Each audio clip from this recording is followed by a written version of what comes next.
Emperor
Justinian, known to history as one of the greatest men this world has ever seen.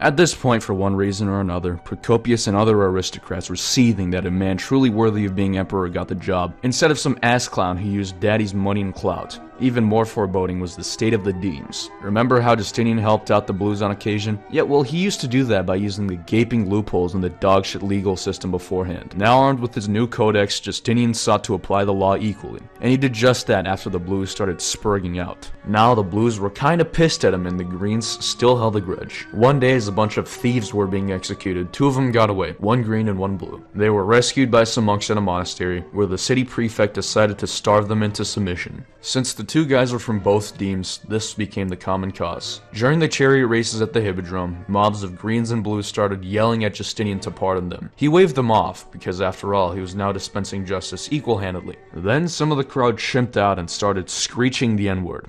Yep, you heard that right. They chanted Nika, Nika over and over towards the Imperial box. Where there's one retard, there's always more. And soon enough, the entire fucking stadium erupted. Usually the blues and greens shouted at each other. This time they were shouting with each other at Justinian. In the infinite wisdom and judgment the average citizen is capable of, they set fire to the palace of the city prefect, essentially the police headquarters and the jail. But, you know, fire kinda tends to spread. Ultimately, half the city was burned down and some of the greatest buildings went up in flames. The Senate House, the old Hagia Sophia, the Hagia Irene, the massive baths of Zeuxippus, which were adorned by Constantine himself. Some of those scheming aristocrats started throwing money around and joined the riot, and sought to turn it into a revolt against the emperor himself, getting the plebs to demand the removal of John the Cappadocian and Tribonian. Justinian agreed, being seriously alarmed. Then, in his infinite mercy, he even appeared in the Hippodrome and offered a general amnesty so long as the crowds go home. But you know how the masses work. Instead, the plebs and some scheming senators dragged Hypatius out of his house, outright proclaiming him as emperor. Remember, this was one of the couch guys and had a legit claim to the throne. Now it had been engineered into a full-blown attempt at overthrowing Justinian.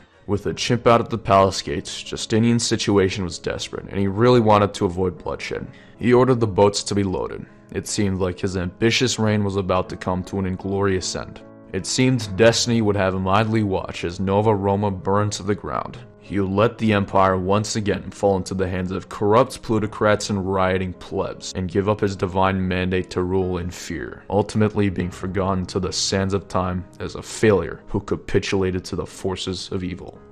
However, right then and there, Theodora reminded him of his grand ambitions and his right to rule the empire given by God himself. In a fiery speech, she told Justinian, "May I myself never willingly shed my imperial robes, nor see the day when I am no longer addressed by my title." She infamously proclaimed for everyone in the room, "The royal purple makes a fine burial shroud." That line started a flame inside of him that would never die out. Luckily, two of his best generals were in the room. Our hero from Dara, Belisarius, and that Mundus fella from earlier. With his newfound resolve, he ordered them against the mob. While the crowd was gathered on the Hippodrome floor, Belisarius slipped out of the palace with his imperial troops, and Mundus with a sizable force of Scandinavian mercenaries he happened to have with him.